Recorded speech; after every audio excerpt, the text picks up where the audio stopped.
Hey, everybody, it is, I think, April 29th. I have no idea. We're in week 8 of this. And today, Anthony Melchiori, right there, and myself are going to be talking to a lot of students. That's right.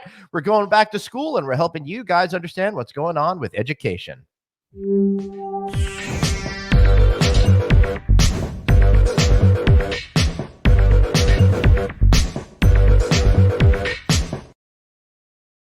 Hey, everybody, I'm Glenn Hausman, and there, of course, is my friend Anthony Melchiori, the greatest co-host the guy could ask for. Anthony, it is so good to see you here today. It's midweek. How you feeling? Well, I got to tell you something. Your lighting and your shirt, you look superb today. I think you're a very handsome fella. Thank you. I think standing up, now that you're standing up, I think your energy is high, maybe a little bit too high. Well, you said 20% too much yesterday. So yeah, so today it's about 18.7% too much. I am going to work on it. Let's get it down to 18% so that I could be a good Jew and be high for life. So that's going to be my goal. All right. So what's interesting about today's show is a lot of kids. I mean, I have 3 kids literally in college right now, and they're asking questions like, right. What's going on? Is it going to be online? My daughter got on the volleyball team of Manhattanville. Right. She's worried about that. So there's so much going on right now. So I can't wait to get to our guests today. We have what schools are represented today? All right. Well, let's just get right to it and bring everybody onto the show.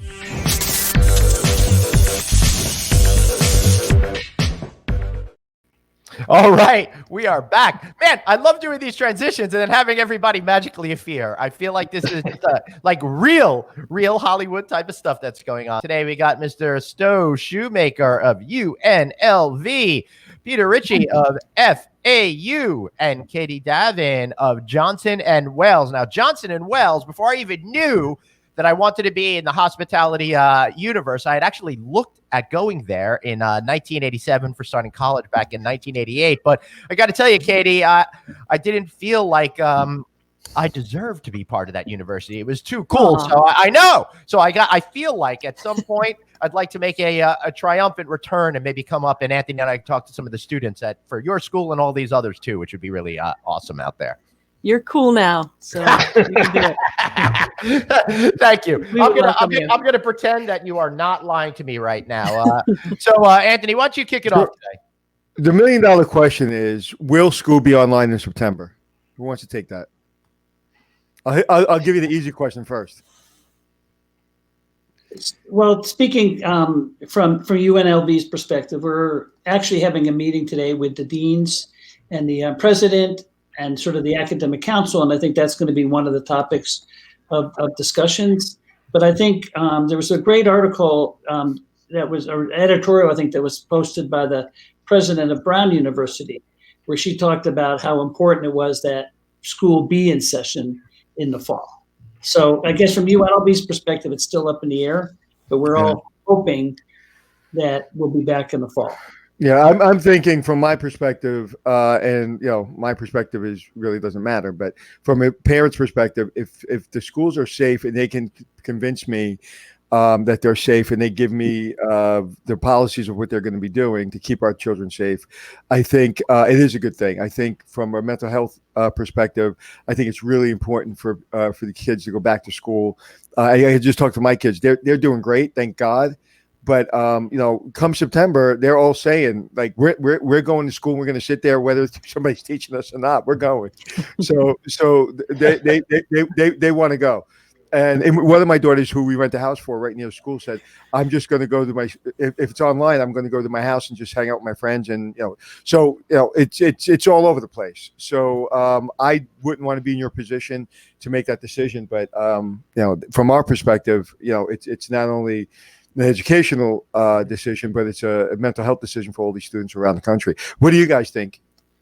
Here at Florida Atlantic University, we're discussing it every day. We even hesitated to fully state that the summer would be all online through the end, and we're there now. But there's so many issues. I mean, it depends on which states are opening first, and everybody's waiting to see what's happening with businesses there. And, there's so many variables. But I agree with you, that feeling of being together is missing. And saying that, I come from a college where we do a lot of online already.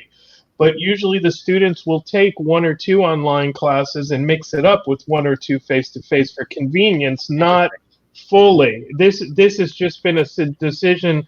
Okay, now you're fully online, whether you like it or not. A lot of students love online learning. A lot of students do not like online learning.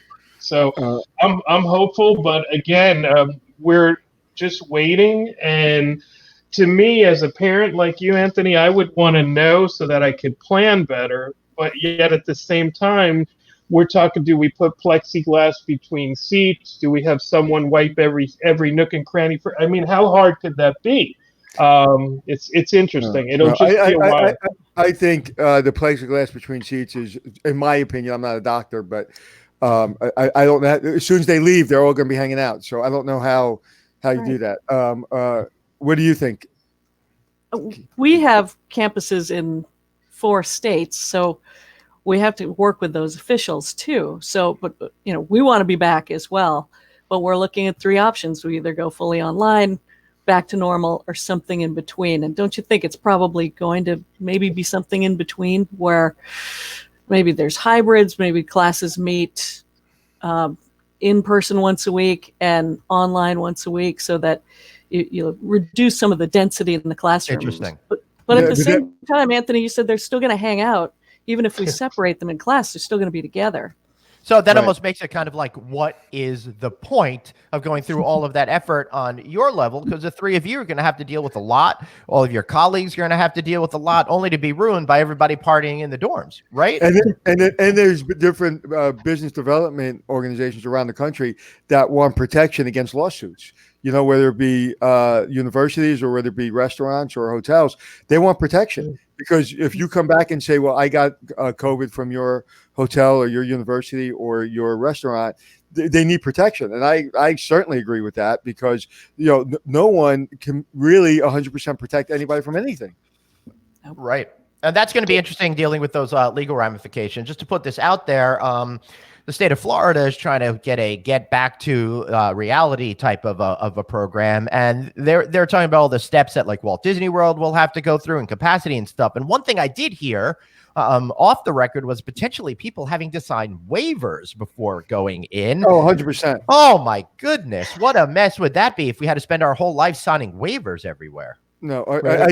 I think coming out of this, I think that is going to be the standard, 100%. And you're going to hand me a pen to sign that waiver? Right. You're funny. For an educator, you're funny. I didn't think educators were funny.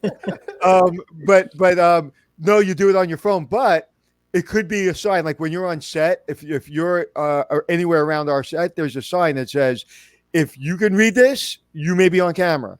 So you're saying that, you give up your rights to be on camera. You're on camera. You can't sue us. So by entering this facility, you grant blah blah blah blah. Right, kind of like the waiver we had you guys sign before you're on the show. You can't sue us for what's going to come out of our mouths. Because we're about to get into the slander portion of our conversation. So, so if we can go back, one of the questions we've been asking, and we kind of stopped asking it last week, but we haven't asked it to educators. Where is the feeling of the school? Like, how do you keep the feeling and the spirit of the schools going right now for the professors, the deans, the students? Like, if you can just, any one of you can just talk about what is the feeling generally? Do people still feel together, or everybody's kind of up in the air? I'll take that one first. I mean, what I've been doing with the faculty is trying to have a every other day Zoom or WebEx chat or something to keep us on the same page. And then we've been somewhat hyper communicating with the students to the point where after a little while, they're like, we're good, thanks a lot. And some of them got through the semester much better because they've had more time to focus on studying. Our demographic here, they usually work in hospitality all the way through school, and now they're not working. Others have been really tormented by being home with their siblings and their parents, and they can't focus. They just can't focus. So it's a matter of just communicating. But for me, everything's been on getting them successfully through finals in 2 weeks. I haven't really been able to even sit down and grasp summer yet as to how I'm going to approach it. I was very lucky in that we were already teaching 50% of our courses online, and the faculty knew how to in my program. Not in the college. In the college, everybody's clamoring to learn how to use Canvas, which is our learning management system, and students are trying to learn it on the fly. So the focus has been getting through the semester, in my world anyway. Fascinating. All right. So, well, I'd like to hear the other two answers, please. all right. Well, sure. Peter mentioned hyper communicating, and I think that's what we're doing too. Mm-hmm. But every group and every department is trying to keep in touch with their students Mm-hmm. through whatever communication method they can, social media, Zoom meetings, so athletics, career services, so academic support for tutoring. So we're trying to duplicate what it's like on campus through communication. And, it's for right now, the mood seems pretty good. The students are good sports about it. I don't know how long that will last, but through this spring, they're being pretty cool about it. That's great. Stowe? Yeah, I think at UNLV, some of the things that have already been discussed, we've been focusing on. We obviously, I shot a couple videos for the students that we sent out. Our advisors are talking to our students on a regular basis, along with our faculty. We actually, put out a student survey to all our students to really find out what they enjoyed about the class, how everything was going, to get some really good kind of metric data on their overall feelings. In terms of our alumni, we're doing some really fun stuff. We're doing a cooking show this Friday. Guy Fieri did some promotions for it, but Cool. Our chef is going to basically, we've sent the recipe to all the people who want to participate, and chef will be cooking from his home, showing kids how to make a dinner, and that's for our alumni. In terms of our faculty, communicating with our faculty, obviously I send them a lot of emails. We don't have we only have a couple big all faculty educator meetings, twice a year. So we haven't had that yet, but what we have done, or what I've done, is I've written personal notes to every member of our faculty and staff, because everybody has different issues. And in each of my letters, I try to address some of their concerns. And so that's what we've been doing. And I think there's still a lot of school spirit just with our students. And of course, the athletic department sends out all kinds of stuff. So it's that, as Katie mentioned, hyper communication. And you have a very interesting problem because your campus, which is Las Vegas Strip, is closed, right? Yeah. So you have this wonderful campus, but you also have the Las Vegas Strip, which really is your incubator for students. Like, how is that? Like, how are people feeling about that? It's like, is it coming back? When's it coming back? Well, that's the big question. I think, obviously, just like, Peter's program, most of our students are working while they go to school. So now they do have more time. But I think everybody's really wondering what's going to happen. And what's been very good about Las Vegas, despite some of the comments that were on CNN with the mayor, is that we've taken very proactive approach to how we're going to open. Wynn put out their first white paper. Stations Casinos came out with theirs. Afterwards, Modeling Wynn. The Venetian Las Vegas Sands just came out with theirs. And so we've been, as a city, we're very proactive in terms of how do we open, when do we open, and our governor is doing a great job. And he'll be, I think, speaking tomorrow night to really talk about when we think we can open. But I really think reservations till May. I think when you guys start opening, I think that's going to give everybody an uplift because we're all looking to Vegas. I know I was in Vegas 15 times last year for different conferences. And so I think we're all looking. And so I as Glenn trained me or taught me yesterday, that mayor is not the mayor of the Strip. Right. She's the mayor of the county. My opinion and my philosophy is keep her off CNN or any other news organization. Yes. One thing that is exciting about Las Vegas, and I'll just plug this real quickly, is that the Lee Business School, so the Greg Lee family, which named the Lee Business School, has just launched a $1 million innovation prize, which will basically look at how do we improve overall guest safety and comfort. Same with employees. And they're offering $1 million, multiple people will apply, obviously. And I can send you a link. Yes. But it's really promoting that out and it's a worldwide competition. In other words, what can Las Vegas and UNLV do to really restore consumer confidence? And So if you could put that link, put that link in our private chat area, we'll make sure it gets up on screen so our viewers can catch that. Anthony? And I'd like to do a show about that in general. If we can have somebody from that organization, and if you could come back in the next week or two and talk about that, I think that is fantastic. Because I mean, people are calling me every day saying, "Hey, Anthony, what does it look like? What's the next innovation?" And I'm like, you know what? You guys obviously think I'm really smart because I have a TV show. I ain't that smart. If you want to know how we're going to reinvent the world, go ask a 16-year-old. Right. Yeah. Hey, we got a statement question from somebody. She works at JW Marriott Grand Lakes in Orlando. Without the theme parks being opened, or all of these things, it's been very concerning for students needing internships with Orlando being shut down. So that's a big question. I do want to just say, speaking of Rosen, we're working to get Harris Rosen on an upcoming show. He is one of the most incredible hoteliers. We're so close to having him scheduled. So I just wanted to let everybody know that as well. So yeah, that internship thing, you said everybody's at home, but they still need that real life type of experience out there. So how are you advising students to deal with that? We've got some doing virtual internships. I know it's not the same, but yeah, often what you have an intern do is a project that nobody has time to do. So we've got some interns that are doing that. We've got one at the Chamber of Commerce doing newsletters. We've got one working for a theater company, rescheduling, rebooking shows. So there's some of those types of things that hospitality students could do from their homes. So for right now, they can. I know it's not the same as working out there with customers, but we're doing our best to try and find them those opportunities. And you said something very interesting. We're doing our best to find their opportunities. Well, right now, if I was a young student, I would say to myself, am I a hotelier or am I an entrepreneur? Okay. I have to be an entrepreneur first and a hotelier second. I'd have to be an entrepreneur first and be a doctor second. I'd have to be an entrepreneur first and be an accountant second. Right now, coming out of this, entrepreneurship is number one.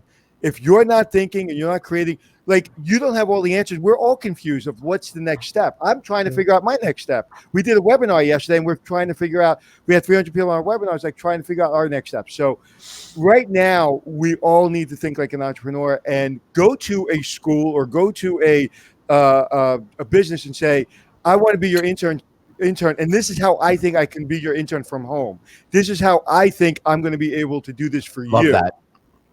That's where we need to do. Right now, if any student's listening, it's time for you to take the bull by the horns and tell us, because everybody looks at us like we have the answers. We're as confused as anyone else. We have more experience, and we have a little bit more discipline and say, okay, we'll get through this. We'll figure this out. We've been through a lot of the challenges. I'm 55 years old. We'll get through this. Okay. However, I've got so much going on that I really can't think about my internship, or I can't really think about that young person coming out of college. Think for me. Tell me how you can help me. I think that is something that people have really got to understand going forward the next 24 months. Yeah, Anthony, on that particular point, sorry, Peter, I just want to follow up on the student thing. There's one student watching right now, Jonathan Fabietti, on your LinkedIn feed, Anthony, and I actually communicated with him on LinkedIn messaging this morning. He's exactly what you're saying. He is using this downtime to educate himself with courses from the AHLA and courses that FAU is currently doing right now. Instead of sitting on the sidelines, he's taking control and trying to educate himself as best possible to arm him with as much knowledge and variety of skills. So when he can get back into being in real life in the job market, that's going to be essential. So maybe, Dr. Ricci, this is the perfect time for you to talk a little bit about what you guys are doing online for the wider hospitality community. Sure. To comment on the internship, I look at it very broadly in a business school. They could be working at Amazon, doing deliveries. Publix posted jobs this week with us, which is our regional large grocer. NCL is still hiring. There are plenty of opportunities. So rather than say, woe is me, follow Anthony's lead and go out and find something that's giving you the skills of building interpersonal relations in business. Hotels like Boca Resort, they still have their members. They have over 5,000 or 10,000 members. They're open for members, so there are still jobs helping them get the hotel reopened, all those kind of projects. So, Glenn, to answer your question, when this first happened, I'm kind of a different academic. I didn't do my PhD till I was at 40 or 41 in there. Oh, awesome. So I spent my whole life in hospitality since I was 14. So I've been through 9/11 and SARS and Persian Gulf running hotels, and I know how my employees felt when we laid them all off. They felt horrible. They went home, they were angry. They wanted to bail on the industry itself. And you go home, and Anthony, you have kids in college, the first thing you say is, oh, I should have been an accountant. Oh, I should have been a pharmacist. Those aren't cyclical like this business. So I was sitting there thinking, that's what all these people are going through. What could we do at FAU? So we took our certificate that we have, we modified the time, and we pushed it out in our South Florida market to help our employers who had furloughed employees get engaged. And then it went viral on the internet. Now we have about 80,000. And the stories, if I tell you the personal stories, I've been doing about 2,000 emails a day myself to respond. It's overwhelming, but the stories are so touching. All we wanted to do is make you feel positive about the industry and not bail when everything improves, because I've been through this before, and all of us are going to lose employees to other disciplines, and we don't want to do that. So it's been overwhelming. We wound up running 4 cohorts. We have the 5th one coming up on May 18th, and we exhausted every donation dollar I've ever had, and we assembled a village to handle it, and we thought it was the right thing to do. But the stories make it all worthwhile. I mean, you name the brand, we have somebody in the course, and it's from airlines to cruise lines to OTAs to, entrepreneurs, restaurateurs, you name it. They're all in there because everybody feels this pain. We've never seen it before. Right. And you know what? I would love to teach a course at any one of your universities from, anytime you want me to come on and talk to your students, I'd be happy to do that. Awesome. Thank you. Thank you. And we got right up there right now, the leeprize.com. Stowe, maybe you could just give another quick explanation of what that is. Yeah, so one of the things that the Lee family wanted to do was they own some casinos in town, and they really felt that Las Vegas and UNLV, we are the tourism epicenter of the world, really.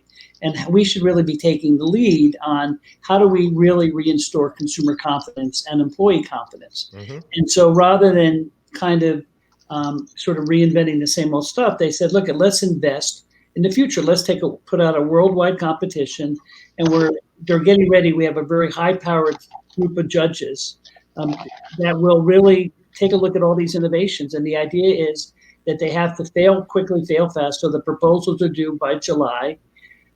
Then we'll do kind of a Shark Tank in October, and commercialization will have to be done within 24 months. And they'll have investment bankers there, so people who want to invest in these ideas that people come up with, they can do that also. So it's really a chance to really take a worldwide and say, how do we restore? And it could be anything in hospitality, whether it's airlines, cruise ships, restaurants, or et cetera. And everybody's got a zillion ideas, but a lot of times they don't have access to the client, the person who's going to be the end user. So this is a way to create that relationship between the current person and the end user, or the inventor and the end user. So I just sent you a private message. I would love to be a judge. So if you're looking for one right here, I would love to do it. I think it's a great program. Everybody who's in charge. Yes. Yeah, it's a great idea. I like how you sent a private message and then said it publicly. because I just realized I really want to do it.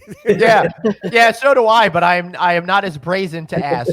Maybe I should be more forward. Well, I will connect you with the Lee family and Andre Carrier, who's really in charge. But it's I really when you think about the economy right now, that they really gave $1 million to the university. It's exciting. Yeah, it's and it's what's needed, and it's really what gets kids motivated and gets everyone motivated to outthink each other. And right now, we need people to be thinking. Now's not the time to lick your wounds and say, "Woe is me, my industry's upside down." Now there's an opportunity. Now's the time to be Jeff Bezos. Now's the time to be Zuckerberg or Gates, or now's the time. These are when these people are built. This is when entrepreneurs are built. So this is a great opportunity if you're thinking that way. If you're not thinking that way, it's going to be a long haul. Yes, absolutely. Yeah, it's exciting. So Glenn, say something smart. Oh, the pressure's on. I'll say something smart. You have dashing good looks. And that's why I should be a judge. All right, so we've talked a little bit about how people could get educated online right now, but I would really like to get into a little bit in more details. Dr. Ricci, maybe you could talk about what types of classes that you have there. Exactly what are the ways that people are empowering themselves through education right now in online forums, either with yourself or through other organizations? Sure. I think pretty much all of us have a very similar platform these days. We expedite e-learning as efficiently as I've ever seen it. And, the typical entree of courses, so to speak, some hotel operations, some guest service, a casino course, a food and beverage course, an overview strategic management. And because we're a business school model, we have a extra dose of finance, which a lot of our hospitality students don't like, but they really need it on the flip side. So we have accounting and 2 finance classes and then an analytics class, so you can take all the data, analyze, and then make a recommendation to the owner. But I think any top program, all of us here and many, many others, we have a very similar focus on always evolving and staying up to date with what the industry needs. And, I want to give a shout out to our friends at Florida International University in Miami. They stepped up. They have for many years had the South Beach Food and Wine Festival and raised funds from that. And very early on, they donated $1 million, $500,000 from their account and $500,000 from the Food Network, is what I understand, to help unemployed employees in Miami-Dade County. So I think all of us are trying to do something. I mean, my heart is in hospitality, and I could not sit there as a GM, for all these years of layoffs and not jump in and do something. My little piece was the certificate. I didn't expect it to go global. Stowe will do something in Vegas. This initiative is amazing, and Katie will do something in their states. So it's just we're all doing our piece, but we're hospitality people. That's our job. That's our nature. If we're not in the hospitals taking care of people, we better do something in our abilities, because Lord knows I'm not good at medicine. I think, to kind of follow up on that, the founder of Wendy's said that he always wanted to hire MBAs. And people kind of looked at him, MBAs, and he said, yes, mop bucket attitudes. People who are willing to get their hands dirty and do everything. And I think that's what hospitality has come about. And you see what hospitality people are doing right now to help and really coming together. It's pretty exciting times. My first job, I was 13 years old and I worked in Dunkin' Donuts, and I had to get fake working papers. And I remember mopping the floor. And when I got that mop, I felt like somebody gave me like a gold medal. I was so proud of that mop and so proud of cleaning those floors that when people were sitting at the counter, I wasn't at that point thinking about service. I was thinking about that little corner needed to be cleaned. So I'd literally hit people with my mop to get their feet out of the way so I could clean that little corner. True story. Right. I remember you just brought back an unbelievable. I haven't thought about that since I was 13 years old. That's awesome. I remember pushing people away with my mop because I don't give a crap you're having your Boston cream. I just want to clean that because my boss is going to look at that. My boss is going to look at that. And a little funny story. I went in the back and they put me on mixing duty, and it said gear 1, gear 2, gear 3, gear 4. And on gear 4, it had a black piece of tape not to use gear 4. It says do not use. Me being impatient, I put in gear 4. And Bavarian Cream and me were dancing. So literally, Bavarian Cream went all over the back room. And then I was like, oh my God, I need more Bavarian Cream, and I got to clean this up. I go up, I climb. This all happened within like 5 minutes. I climb up the shelves, go up to the shelf and I take the bucket of Bavarian cream. I'm 13 years old. I'm maybe 4 pounds. And I take the Bavarian cream and the whole thing takes me down. I fall and almost kill myself with a bucket of Bavarian cream. So, all right. Sorry about my story. Hold on. I okay. got to share too, because Stowe Shoemaker mentioned the founder of Wendy's, Dave Thomas, who I thought was a great personality. One of my first jobs was working at Wendy's. I started as the fry guy, dipping the fries and getting oil all over me. And then I got promoted to drive-through chef. So I really got good at flipping those square burgers. Little factoid, the burgers that weren't used right away, we chopped them up and threw them into next day's chili. So if you like Wendy's chili, yesterday's burgers. Just a little something for you guys out there. I think it's interesting that we're talking very quickly just about the fast casual segment. And we talk about opportunities, post COVID-19. Mm-hmm. Fast casual is just an incredible segment that people often overlook as career opportunities. And we just received a wonderful gift from the Panda, Andrew and Peggy Chern Charity Foundation, and we'll be making some big announcements, in a couple of weeks. Although I guess we've announced it right now, but we're going to be really putting a concentration in fast casual, because for students, you come out of, in 2 or 3 years, you're making over 6 figures, you're running a multi-million-dollar business. And that's much different than if you go into the hospitality side where you sort of work your way up and all that. So we're pretty excited about fast casual as a great segment for our industry post 9/11. Right. I can't tell you how many people I've spoken to, and they said their first job was at McDonald's, and they say I learned how to run an efficient business from McDonald's. Absolutely.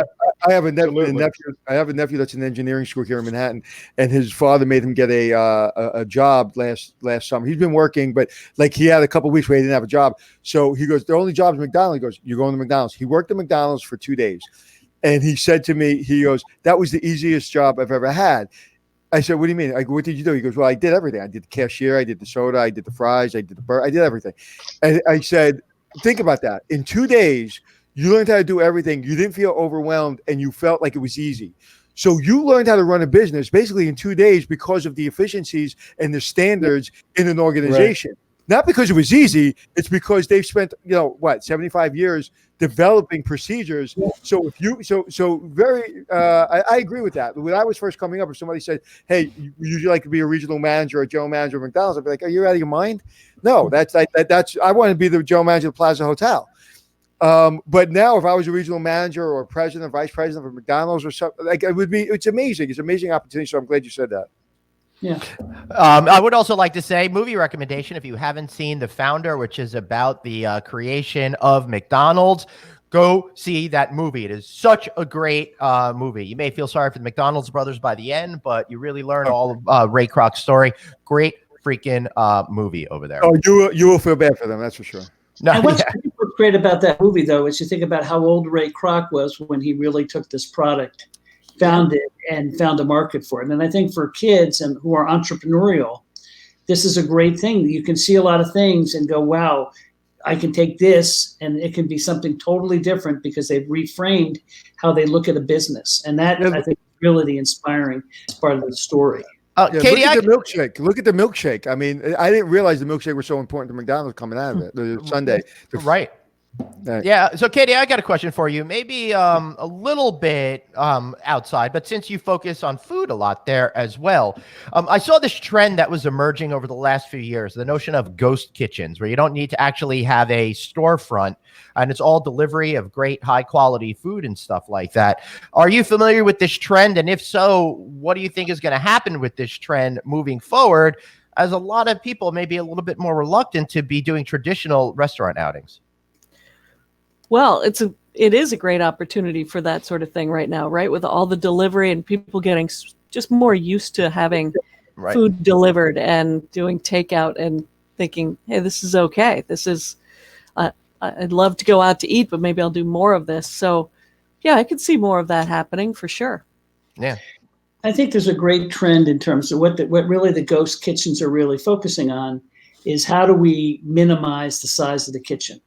And how do we make our equipment more efficient and et cetera? Right. And we've been very fortunate at UNLV to, we're a strategic partner with Well-Built, which is one of the largest food service equipment manufacturers, and really looking at how do we design a kitchen. So if once we get that fit kitchen mentality or the ghost kitchen mentality, then we can take what we're learning from that and put that into regular kitchens so we can have smaller kitchens, more seating area, and more revenue opportunity. Interesting, which then takes us back to what we were just talking about with McDonald's by really thinking about how every single thing works and breaking it down to the minutia of you only have to take one step instead of two. And I see the same thing with setting up bars and stuff like that, for example. And I think it's really important that you concentrate on the kitchen because we're going to need more space in the dining room because you're going to have less seats. So you're going to have to be able to really maximize your square footage in the front of the house. So your store is not going to get any bigger because you don't want to pay more rent. So you're going to have to really minimize that kitchen because we're going to separate the tables. You're not going to go. I can't imagine it in the next 18 months going into a restaurant where tables are literally bumped up against each other. Right. And I would like to piggyback on all what you're saying. A lot of students come out and they completely ignore the quick service segment or a lot of parts of food service. To me, it's very illogical. They should definitely consider it. Here in South Florida, we have a lot of Chick-fil-A entrepreneurs who hire them throughout college, and they get tuition reimbursement. They can become a franchisee early on in their careers. They go on to make very good incomes. And there's all pieces of the business that students often overlook. So the students watching, I think you should take this downtime to evaluate what tourism is as a whole. You may wind up with a rental car company. You may wind up owning a bed and breakfast. Like Anthony said, you have to look for niche areas where entrepreneurs will succeed during these crazy events that come to us. Every time there's some type of recession, pandemic, tsunami, earthquake, somebody comes out of that making a better product or service than before. And those are the future business leaders of the world.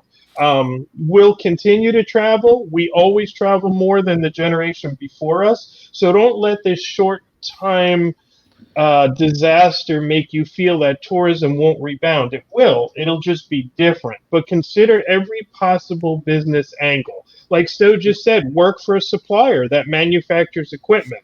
Work for someone who does architecture and builds freestanding units for a franchise company or a hotel. Just broaden your mind to think of how big the industry is. So then let me ask you this, Stowe, and you can follow up with him and then answer this, please. In addition to that, how do you teach flexibility of thinking so your students don't spend a lifetime of rigidity and not realizing there might be options just outside the peripheral vision? Well, I think one of the things we try to stress a couple things is in terms of flexibility is it's obviously I think the trend in education. So we just built a new academic building, and all our classrooms are flat. And so the idea is we move away from being the sage on the stage to the guide on the side. So the tables and chairs move around. I know it sounds corny, but it's no, I like it. We move tables and chairs, so we do more group projects. We've had, we do obviously a lot of projects with industry, where they're given a project and then the students have to come up and solve different ways. So it's teaching the theory and into the practice. And then, I was going to kind of reply to Peter, for the students who are listening, you want to think about hospitality as rocket science. Because if we think about what are the characteristics of rocket science, one, you get one chance to make it right. Two, it takes a long time of planning, pre-work to make that one launch happen. You have a lot of smart people working on different components. You have to consider the whole supply chain. And that's really, if you think about that, there's no difference between the steps you go through to launch a rocket to the steps you go through to plan a wedding and put the wedding together. And so don't look at our industry as being boring, there's so much to do. Right. The only problem is if you screw up a wedding, it's a lot more dangerous than if you blow up a rocket. That's right. That's some of his memories right there. You know what's interesting, Glenn? What's interesting, Glenn? You have such an articulate, you have a PhD, he's talking, he's running UNLV, and you couldn't let him finish his sentence to get that stupid joke in. I can't help myself. You were literally so excited that you couldn't even let him finish. This is the 0.6%. I've got to take it down still that I haven't yet accomplished. No, but I think that's a really good point in the way you look at that. And if you look at after 9/11, right? If you're traveling, you say, okay, I have to take my shoes off. Inconvenient, but whatever. Yeah, maybe it works, maybe it doesn't. They close the cockpit so you can't get to the pilot. Okay, great. It seems like flight attendants are a little bit more concerned about safety and security. They put somebody on the flight, potentially some kind of security agent on the flight to look for, behavior that doesn't make sense. Okay. So you're like, okay, I'm on a plane. I'm comfortable. Those things make sense. I'm just going to go about my business and I'm going to go travel. Okay. Mm-hmm. And I forget about everything else because it seems like they got it in control. I think the same thing in hospitality. I think if we get this right, coming out in Vegas and everywhere else, and we get it right at Disney World and we get it right in restaurants, we forget about it. We're now just going to live our life. So now that table isn't, on top of me, it's 6 inches away. Good. Thank God. and then all of a sudden, in a month or 10 months or whatever, the check goes up 12% or 10%. I don't notice it because I'm just more comfortable and the food is still good. So that to me is what needs to happen. We need to get this right immediately. And then everybody the new norms doesn't become something that's weird. Right. It doesn't become weird that you go into a CVS and there's a plastic between me and the CVS. It doesn't become weird because you go to a bank, they have it, so it's not weird anymore. Yeah. But if we get it wrong, if Vegas opens and doesn't open right, and they will open right because you have genius people out there, so it will open right. There's no doubt in my mind. See what Wynn's coming out with already. That to me is going to really be the catalyst to us getting back to normal. Exactly, and most importantly is that we don't have another surge, because I think if we have another surge, we have a problem. And you're right. It's all about timing. Too soon, it's going to be a debacle, and it's going to set tourism back another 24, 36 months. Absolutely. I have a story that I always tell. I picked my stepmom up from the airport on September 10th. In Fort Lauderdale. I went to the gate, I met her, I hugged her. The next day, that was never possible again, ever. Mm-hmm. And so many people around us told me, I'll never fly again. I'm never flying international. 6 months, they forgot about it. They're back on the planes for the most part. The same thing here. If we do it right and a vaccine comes out within 12 to 24 months, it'll be a blip on the map. I always go back from the United Nations World Tourism Organization that shows international arrivals from 1950 through 2020. You can Google it. It pops right up. It's in color. It's beautiful. And it just shows everything that's happened, 9/11, Persian Gulf, 2008 recession. They're blips on the map. But Anthony, you're right. This is personal. It's everywhere. It's in your house. And it's not one specific segment. So if we don't do it right, we're going to be delaying the return of anything strong. Yeah. And I think what's great for the kids listening, hospitality is all about taking great care of the service of our guests and service and safety of not only our guests, but our employees. We have that mentality already built into us. It's not like all of a sudden we have to be, oh my gosh, now we got to think about how do we take care of our guests. But we've always thought that way. And now with the new technology coming out, we're able to really make them feel better all the time. I never realized that. I've been in this business over 30 years, and I never realized I'm not a big people person. People think I am. I'm not. I always say I don't like people that much, but I like making them happy. And I always, my whole career, I literally, my employees and my guests, it's like I live to make them happy. And I never realized that until I'm writing this book. And I realized it's like, that's why I'm in the business, because I'm not the social butterfly that goes out for drinks afterwards. I'm not the social butterfly that hangs out and knows everybody's business. I come to work, I try to make my employees happy, my guests happy, and I want to go home. But that is kind of, I'm literally, I have it in my body. I just need to see people happy. Yeah. And during this entire thing, one of the things that we're trying to do is we're trying to make people feel that they have resources, and that's why we're doing Feel Good Friday, because we want to, I think we just have a need to make people feel better and happy. And all of us, whether you're an educator or whether you're a housekeeper or if you're a housekeeper for 30 years at a hotel, you're not there because you like cleaning toilets. Because you like cleaning and you like making people happy. That's why you're doing it. You're not doing it because you like cleaning toilets. That's right. The profile of the hospitality student, isn't it? Yeah. Peter and Stowe, that's Yep. why are you studying hospitality? I want to make somebody's day. It's not because of the physical, tangible things they're doing. They really just want to do that, make somebody's day. Yep. Even the introverts, that's why they're in hospitality. Yeah, that's absolutely true. So we're talking about gaining trust with the consumer, helping them get beyond this. And before I go on, I just want to say on Friday, to Anthony's point, we're going to have someone that's going to talk about mindfulness. We're going to have on a therapist answering those questions that you need to know. But right now, we're talking about gaining trust again, right? Hilton announced their Clean Stay initiative. And yesterday on this very program, we had on a global head, Phil Cordell, to talk all about that program. It's available on all of our feeds out there if you're listening and you missed the show yesterday. Have any of you taken the time to really understand what that program is all about and what they're planning and what your immediate reactions to that announcement are? Anyone in particular want to jump on that? I think going forward, one of the most important classes is going to be how do you clean a room. Yeah. I mean, and literally, you can give a 3-credit class to how to clean a room. And I don't know if you have that in any of your models, but I want to know how to clean a room, because the number one priority of a guest staying in a hotel is how to clean a room. If you go to a restaurant, what's the number one priority? It's not the decor, it's not the drink, it's not the service. It's when that steak is in front of me, I want to feel like I've never had a steak like that before in my life.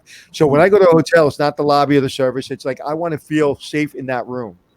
It always has been, right? It's just even that much more important. It always had to look clean before, because it could be a beautiful room and then there's one hair somewhere and that just ruins it. So, but now it has to be more than just looking clean. Our guests have to be assured that it really is. And the guy spent 10 years of his life making a nice living running around the country with a blue light, showing you if it's really clean or not. Yep. And I can tell you, I have the battle scars and the PS and the post-traumatic stress disorder of never being able to sit on another desk chair in a hotel room as long as I live, because I made the mistake of bringing a blue light to a very dirty hotel. That's funny you should say that. One of the major hotel brands a number of years ago put out a major cleaning initiative. This is in the past, distant past. And they gave us one of those lights, right? Because they were doing that as part of their program. I never, ever, ever, after using it that first time, brought it to a hotel because I didn't want to be emotionally scarred like Anthony was. Yeah. Blissfully unaware. Yep. Yeah, there's obviously been a huge initiative towards cleanliness. And then the key issue is I wrote a paper a few years ago to really look at what are the things that guests think about as being clean or not clean. And probably the most dangerous thing in the hotel room, of course, is the remote for the TV. Everybody thinks of the bathroom, but it's some of these other things that are just as bad. And, I think what Hilton is doing, it's a great initiative. And then the question becomes is how do we tangibilize that to the guest? How do we let the guests know that we've done all this stuff to make it truly clean and sanitary? Because it's really sanitation. And I agree with you. And one of the things I want to, I'm sorry if you're eating right now, but I'm going to blow your brains out a little bit. I did it on the show, and it's probably got more fan mail and more DMs than I've ever got in my life. What happens when you finish using the bathroom? What's the first thing you do when you finish using the bathroom? Tell nobody to go in there for the rest of the month. Hopefully, wash your hands. No, you don't. You flush the toilet. Open the door. Right. You flush the toilet, then you wash your hands. So the filthiest part of a hotel room is not the remote, and I've tested that. It's right up there. It's the flushometer. Sure. It's the thing you do to flush the toilet because you don't wash your hands first. So I have never touched the flushometer in a hotel room in the last 10 years. I use a towel. I use my hand. I thought you were going to say you use the force to flush it. We have a hotel operations class. I haven't taught it in a while, but I used to have students purchase those lights when they were pretty inexpensive. And I would have them go do an overnight mystery shop, and then I'd have them use the light at their house. And they were mortified at their house just as much as the hotel. And the common takeaway was, I'm okay with my funk. I just don't want anybody else's funk. Right. So I think an entrepreneurial thing right now would be for somebody to come up with a very good video system for their hotel brands or for their restaurant that shows this is exactly what we do now post COVID-19, and here's how we clean, and here's what we do. And I'd feel safer eating at that restaurant or going to that hotel if I saw these are your practices. Now, of course, they'd have to really get done. It couldn't be just talk. But I think hotel brands and airlines and car rentals, I mean, think about a car. They clean the outside, they vacuum it, but they're not deep cleaning your seats and your steering wheel every time you get into it. So it's Not not now. Exactly. Yeah. Exactly. So I got a question here that really plays into what you were saying, Dr. Ricci. It's from Kaushik Vard Harajan. How the airlines adapt to the new reality and how they ensure passenger safety on planes will directly impact how many people fly and how much demand comes to hotel. I think that's true. And I think the hotel industry has been too separated from the airline industry for too long by giving them ultimate control on delivering a lot of people to their communities. Yeah, I would agree. It's not only the airlines, it's Amtrak, it's car rental, it's everybody. Everybody just needs to step up their sanitation. You know, we haven't talked at all about cruises, but right now, the confined area of a cruise ship really is at the bottom of the barrel in a consumer's mind, in my opinion. At least in a hotel, I can walk out the door and leave. On the cruise, I'm going to walk out, I'm going to be in the lobby surrounded by other people. So no matter what vehicle of transportation we're talking about, there has to be a focus on it. Now, think about the cost to the airlines or Amtrak or the car rental companies if they have to deep clean the seats and the rugs every time. There has to be a happy medium of superb cleanliness, but efficiency so that they can afford it. But the airlines definitely, like JetBlue announced, you know, they're the first to require face covering. I wonder how long before everybody will do it. I've had some people email me yesterday say, I don't want to fly if I have to wear face covering. So again, it's going to depend what the consumers want and what they perceive as clean enough to make them happy. It's interesting ride we're in. And that, hope that they don't take away the magazines in the airline, because there's nothing more than I love doing is reaching into that packet and in front of me and pulling out a group of magazines. I like solving the crossword puzzle questions the person who flew before me couldn't. You know, I get a lot of satisfaction in that. you know, everybody thinks I'm a germaphobe, and you know, I clean the seat and everything beforehand. But you know what I did, and I've done it every flight I've taken for the last 10 years, and I've flown a lot. I put my stuff in that thing. I put my headphones and I put my iPad. I put my stuff in there. And like I had a friend, I was flying with a friend once, and he goes, "What are you doing?" I was like, "Oh, my stuff in there." He goes, "That's disgusting." He goes, "You just cleaned your seat and your tray table, and then you put something in the most disgusting petri dish you can find. That doesn't make any sense to me." And I was just like, "It's fine." I will probably never do it again. But again, you said something, Doctor, that's really important. You said that one person said, "I'm not going to fly again if I have to use a face covering." And that's kind of what I'm more concerned about going forward. We're all locked down right now. This is easy. Matter of fact, we're getting great guests for a number of reasons. One, I think we're a good show, and I think we're giving good information. But because where are you going? What are you doing today? Yeah, you're busy, but you're not spending 3 hours in an airport. So maybe you have a couple extra hours to spend on our show, right? So I really think once we get out of this, that's the really tough part, because now we have to try to control millions of people's behavior. And if JetBlue says I need a face covering, I'm going to wear a face covering, and I'm probably going to fly JetBlue before I fly another airline because I know everybody's going to have a face covering on. So for me, that makes really great sense. And right now, I'm not a JetBlue. I don't fly JetBlue. I fly Delta.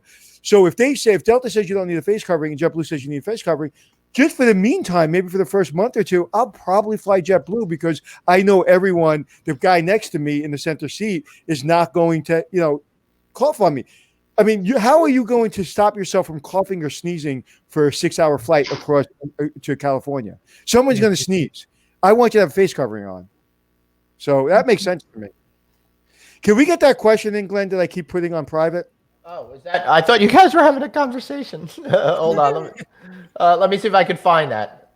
Oh, I'll read it. I have a college student doing classes online. It's my LinkedIn page. I have a college student doing class online. It works well until they need to complete lab requirements. How are these schools addressing lab components with everything virtual right now? That's a good question, because I have the same problem. Bringing that up. Yeah. My daughter's in theater class, and she has no idea how to do theater class, virtually. But anyway. Yeah, there's a limit. I mean, we can be very innovative, I mean, I never thought that we could have a beverage appreciation class online with the tasting and the smelling and the flavor profiles. And you can. The students just have to be at least 21 and they have to buy their own product. But culinary arts is different. They can't really do that at home. So we're still trying to figure that out here. I love Stowe's idea to have the chef lead them through a guided cooking. I mean, that's another great thing. And I had mentioned to Anthony in the chat that some of my students are doing better in the virtual biology lab than they were the first time they took biology in the live lab, because they feel more in touch with the reading and the watching the videos and doing their stuff. But right. It's different. My brother teaches theater at the college level, and he had never taught online until COVID-19. So he reached out to me frantic, saying, I've never taught online. And I said, well, you're teaching acting. Have them act in the camera. You open your box and you give them constructive feedback along the way. So we do virtual group products. We do projects. We do virtual labs. We like Katie said, we try to innovate as best as we can. But right. Plus, those kids are going to get good on camera, right? Which yeah, is, absolutely. For that skill is great. Now, the interesting thing to me that we haven't really talked about, I think we've been looking at this a lot from our older folks' point of view, the digital immigrants' point of view. All of your students out there are now essentially Generation Z people. They grew up with iPads in their hands before they even know how to flush that disgusting toilet button over there, right? So they're probably already emotionally and physically primed to learn in this particular medium, and maybe it's an issue of the educators having to figure out the best way to connect with students. It's not really the students having to figure stuff out. How do you think about that? I think that's always been the case as educators, right? We grow old, but our kids seem to get younger and younger. And they come in with a different approach. And I think the good educators, which we all are because it's a passion, I think, look at, for us who love the industry, the industry offers so many benefits to go into. But by teaching in the industry, we still have that passion and we become experts in that. And I think we're very good at following the latest trends. We're staying young because we're dealing with young people all the time. And I think we adapt very much so that our kids, it's partly entertainment, but it's partly really giving them ways to think differently, but in their framework, not the way we learned, right? We all went to school. We sat in a bullpen and the faculty members down below when we just took notes, but now it's totally different. And I think the good educators, which we all are, and we all have at our colleges, are adapting to the young kids, and we're teaching the way they want to learn, not the way we want them to learn. Good point. Yeah, I'd agree with that. I've had them come back with videos on TikTok and projects and things that I never could have dreamed of, and they have to teach me all the stuff. We have a certain platform, and then they teach me so much more. At first, like 6 months ago when I heard TikTok, I thought they were buying a clock. I'm like, educate me. All right. So then, now that they've educated, let's see your TikTok dance moves, Peter. No, thank you. Come on, No, do it. thank you. That's as much as you're getting. We're having a TikTok off with another family, and I think I'm winning, but who knows? But yeah, TikTok. My daughter, I'll be walking around the house for something or coming out of the studio, and my daughter will go, "Come here, we need to do a TikTok thing." So they make fun of me for about 5 minutes. They all laugh. They send it to all their friends, and somewhere I'm on TikTok making a complete fool out of myself. So listen, my wife is she's ready to retire. She's been a pre-K teacher for almost 30 years, and getting her to teach pre-K on a computer, I'm telling you, of all the stress I've had since I've been in this house, that first day, her computer, she had everything. She spent 3 days setting everything up, had everything on her computer, doesn't know how to pull anything up, but she was told how to put everything on the screen, And I said, babe, why don't you just clean your keyboard? When she cleaned her keyboard, everything got wiped away and everything got hidden behind the screen. Oh. That little, I'd say 1 minute was maybe the worst minute of my life because she lost it. Thank God I have a computer genius. He's literally the director of tech for Bank of Japan, and his wife's an assistant principal. So thank God I was smart enough to call them right away and get everything going. But the stress of teachers to teach online, especially those older teachers that have been doing this for 30 years. You know, my wife didn't have direct deposit or an ATM card, and she's trying to teach people, pre-K kids on computers. So it really is a lot of stress. And also, I think finally teachers are getting their due, because parents are like, when can I get my student back to school? Because it's really hard. And students are saying, hey, can I change my teacher? Can I transfer classes? Can I transfer classes, please? Stowe's right. Stowe said it right on the nail. We walk into a classroom, they stay the same age every year. We don't. And I'm constantly evolving because of them. I'm constantly evolving because of them. Yeah, we can't talk for an hour at the front of the room and expect them all to stay awake and write it all down. I'm entertaining, but not that entertaining. So we have had to adapt, for sure. Every time you guys keep talking about the students staying the same age, I can't help but think of Matthew McConaughey in Dazed and Confused. Stop! All right. So what's the difference? That's a good question. What's the difference between a student when you first started and a student today, outside of technology? Don't talk, because that's obvious, right? We're all into technology. We couldn't do this show if it wasn't for technology. So what do you see a difference, Stowe, on a student when you first started and now? What's the number one difference? I do. I think that the biggest difference is the lack of the lack of respect for the faculty member. I think when I first started teaching, the faculty member was kind of God, and you pretty much were very respectful. And I think now kids don't look at us that way. We're just there to help them get an education. And in some ways it's good, because they're more approachable. They come up, they ask more questions. They're more willing to challenge you on things, which is good, because you want them to we want to educate kids to be able to think, to take a position, to argue, and not just follow, right? And I think, 20 years ago when I first started teaching, there was much more of that higher level respect, and they didn't talk to you and back at you in class. But now if you say something and they disagree, they automatically call you out on it. And I think any of that, it's a good thing. Do you guys find the same thing, Peter? I would say it's a much more casual environment. They'll text me, they'll chat with me, they'll talk in casual voice and use emojis, so we have to educate them on etiquette for business. But they are much more approachable. Like in my day, if I walked across campus to the office hours and I missed them, the professor wasn't there. There was no voicemail, there was no email, there was no anything. So now they live in an information age. So they're gathering data and information on the daily basis, and they will challenge you much more than before. But I like it. It's just different.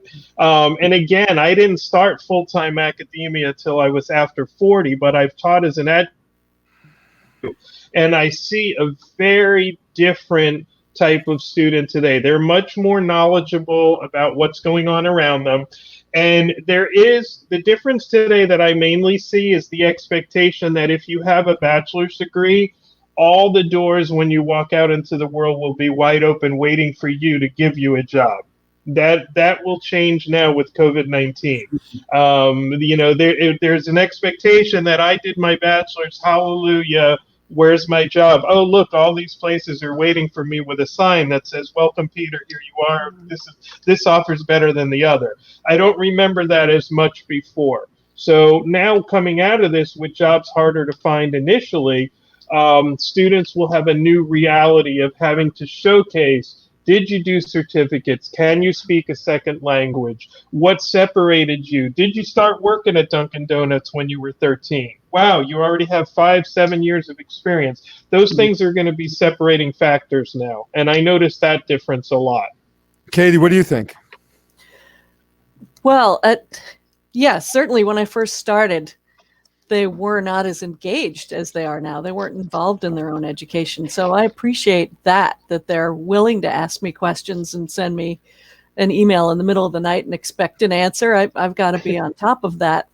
But even in the last 10 years or so, I've seen a positive change that it's less about money and a little bit more about enjoying their career and finding something that they can do in the long term. That's awesome. All right. Now, Anthony said not to talk about technology, but I think technology, in a way, at least from my outside observations, has changed the interpersonal skills that sometimes these students may bring with you.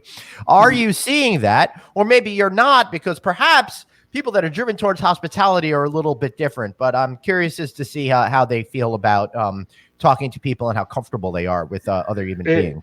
It's difficult to get them to go to networking events, and so we try to have them join professional organizations, HSMAI, MPI, Right. you name it, and get out and do some networking, because we are in a large metropolitan area and all those organizations have local chapters, so we're lucky that way.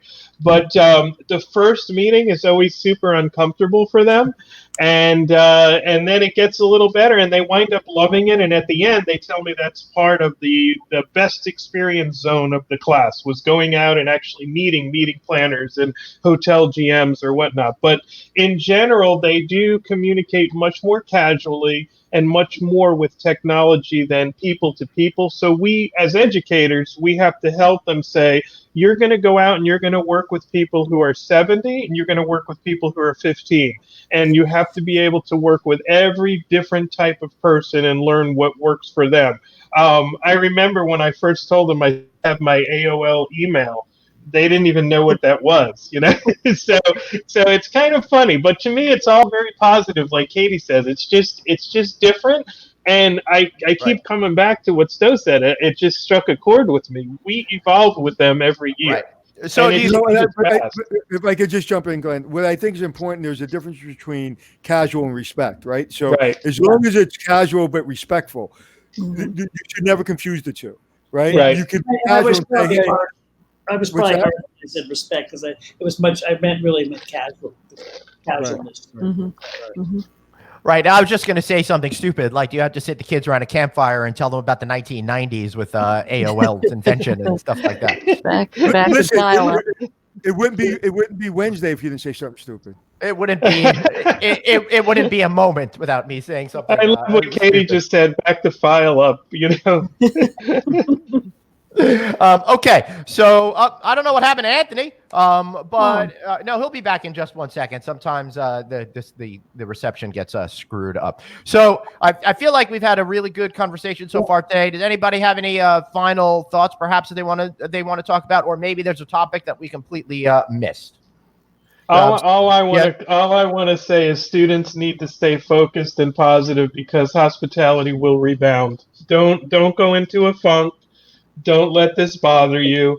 We always morph in some way, some shape. So keep the faith is kind of what I'm saying, because, you know, I don't want it to sound like I'm 54. I don't want to sound like I'm preaching to an 18-year-old, but keep the faith. I've been through so many recessions and stuff, and this is still the best industry I've ever would have considered for my life. There's nothing else I would do. So we'll get back. People say you have to do two things in life: die and pay taxes. I disagree. You have to do three things in life. You have to die, pay taxes, and travel. I like that. Katie, how about a final thought from you? Well, I'm hoping that this terrible thing that we've been through is going to wake people up. And, you know, we've lost students to apply for hospitality because their parents say, oh, go study science or math or something practical. And I'm thinking that now people are saying life is fleeting. Things can change in a minute. So let's do what we want. And if hospitality is what you love, then go study it and go do it for a living.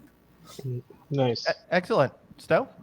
Yeah, I would just say that, that hospitality, for students who are thinking about getting into the hospitality business, you'll work with people who say, oh, what'd you go to school for? I didn't need to go to school, and look where I am now, right? And what I would say is that you do need to be educated, because our industry is always changing, and there's so much opportunity. And you may not work for a hotel. You may work in the airline business. You may be doing customer service and healthcare.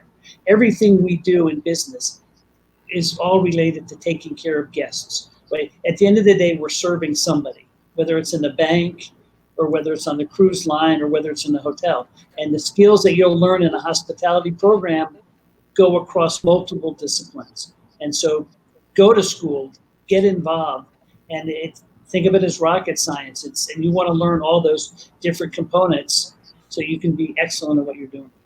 You know, last night I was talking to a doctor who here in New York. We're going to have him on Friday, Dr. Primus. Actually, we're going to have him on a special show Thursday at 3 p.m.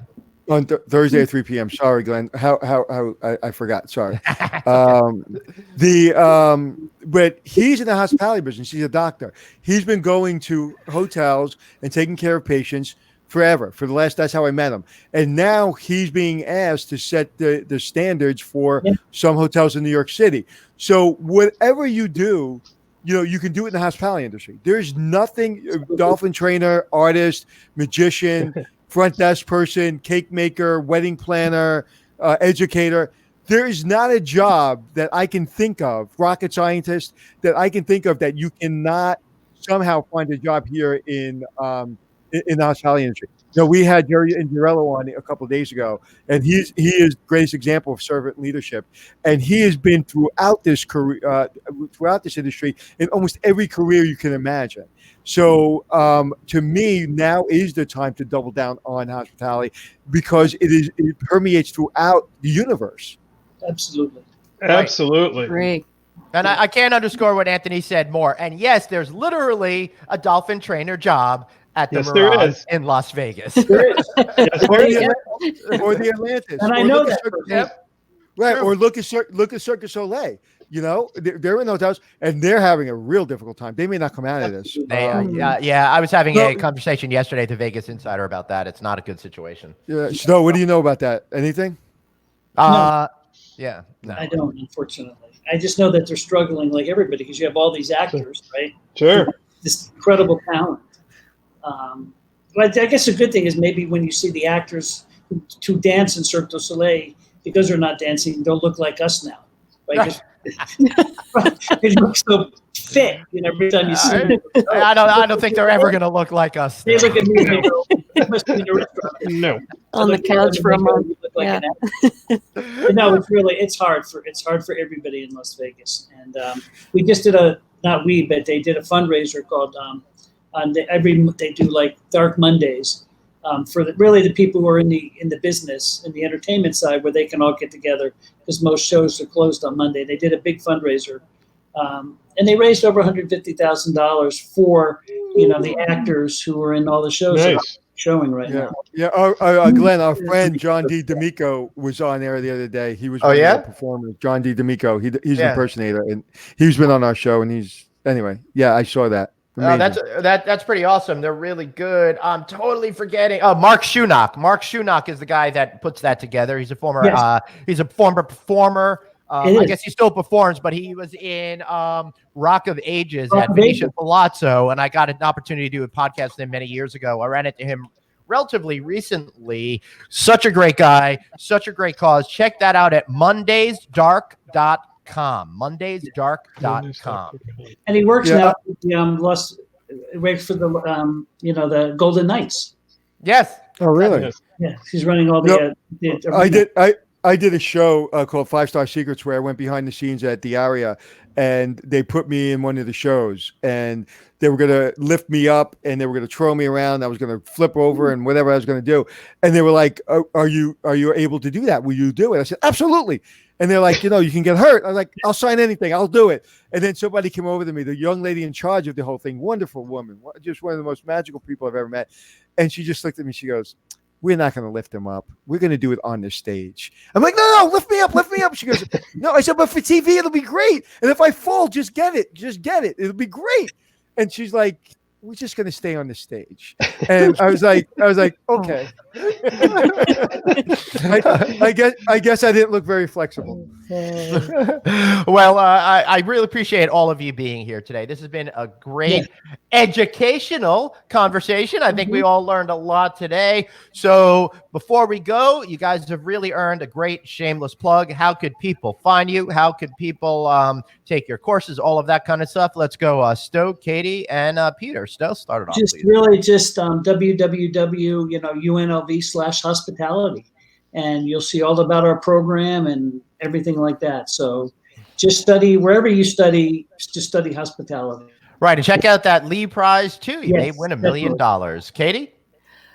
Johnson Wales University, we've got 4 physical campuses in 4 states, and 1 online campus, 13 bachelor's of science programs in hospitality, and 4 master's degrees. And that's www.jwu.edu. Excellent, Peter. Awesome. And I'm Peter Ricci, Florida Atlantic University. My email's there for you. It's business.fau.edu/hospitality. Business.fau.edu/hospitality. We have one more run of our certificate starting May 18th, and I welcome any of you globally to join in. I can't thank you guys enough. This has been the most fun I've had during the quarantine. I really liked it. Excellent. I appreciate that. That we had a great time with you all today. Thank you so much for being here. You really inspired us today, and hopefully we'll get to see you all real soon. Thanks, and take care. Bye-bye. Man, Anthony, that was another emotionally rewarding show today, don't you think? You know, we're coming at this from every side of the industry, and this is such an important side of the industry, the educational side. Yeah. And they were such great just leaders of their specific school. And I learned a lot. And it was, you know, you could see their heart for their students. You can see how much they care. You can see how hard they're working. They're probably working harder now than they've ever worked. They're probably working longer hours now than they've ever worked. And I think that really comes through. And, you know, I can't say it enough. Like, listen, if you're not a little nervous, whatever career field you're in, especially if you're a student coming out of school, if you're not a little nervous going into hospitality right now, you're not paying attention. So being nervous and being concerned, you should be. With that said, there is not a better opportunity that once we go forward for all the things we've been talking about. And also, whether you want to be a doctor or a lawyer or in the hospitality industry, if you throw your heart over the wall, your body will follow. And right now, that is such an important thing to think about. Just throw your heart into it and everything will work out. But if you hesitate and you let your nerves and you let your anticipation of what can happen, then, you know, like if you think you're going to fail, you're going to fail. Right. If you think you're going to succeed, you're going to succeed. And we want people now more than ever that has the heart for hospitality, because some people are going to leave. And it's just the way it is, especially those older folks that say, you know what, I was going to retire in 3 or 4 years. You know what, maybe I'll sell my house and go to Florida instead of not sell my house and go to Florida. You know, maybe I'll sell it now and just go to Florida and retire and take that money and give me a couple more years in retirement. So there's going to be so much opportunity, and I would highly suggest getting online. You know, even Park University, my university, I sit on the board of directors. There's so many great courses to go on, and whether it be Cornell, whether it be any of those universities, now's the time if you can afford it. And there's a lot of discounts out there. So please, now's not the time to backstep out of hospitality. Right. Absolutely. Great point, Anthony. And I want to thank everybody for being here today. Tomorrow, we're going to go in a totally different direction. We're going to talk about how you in hospitality could get into the healthcare business. We're seeing a lot of owners, investors, and operators exploring that category. So we're going to have some folks that are going to help you find your pathway to success. Also, I've happened to be studying that industry for the last couple of years, so I may even have a thing or two to say about that. Again, on Friday, we're going to be talking about mental health for Feel Good Fridays, and Anthony and I are going to be mixing up a cocktail as well. If you haven't gotten our weekly newsletter, make sure you text the word hotel to 66866. That's the word hotel to 66866. You get all of our great content, a summary of what we did all week, plus stuff that you didn't see here on this show. Anthony, another great show today. Thanks for doing this again with me. And don't forget, we're going to have our friends from Cintas kind of showing you on Friday. I forgot about that. Thanks for reminding me. Yes. How they're going to sterilize a room. And, you know, it's funny because they're hesitant. They don't want to come on. It's like, we're not selling. We don't want to sell. This is not a selling time. We want to be there for our guests. I said, listen, people want to know. For our clients, people want to know how you sanitize a room. Can you please come with the gun and the chemicals and show us? Because people are asking me. So they're basically doing us a favor, and they're going to come on and they're going to show how it works. So I'm looking forward to that. We usually wouldn't have that on Feel Good Friday, but feel good about your room Friday. And but it's so packed. This is how it works. It's like, okay, hey Glenn, I have a guest. Anthony, did you look at the schedule? Glenn, I don't look at the schedule because it's your schedule and it may have changed. Anthony, but I just sent you an updated schedule. But Glenn, I don't look at the schedule. Yeah. All right, we'll shove it. We'll put people in. All right. Yeah. He says it in a nice way, but I don't look at the schedule. People know I don't right. look at emails. I don't look at emails. No, and here's the thing. We're doing these shows every single day. There's breaking news. There's different things happening. We're loading it up with all of these great guests. Sometimes we got to be flexible. Sometimes we got to move things around. But what's really important is creating a great show for every one of you every single day of the week here, 12 Eastern Daylight Time. So I want to just say you've got one life, so blaze on, and thanks for checking in.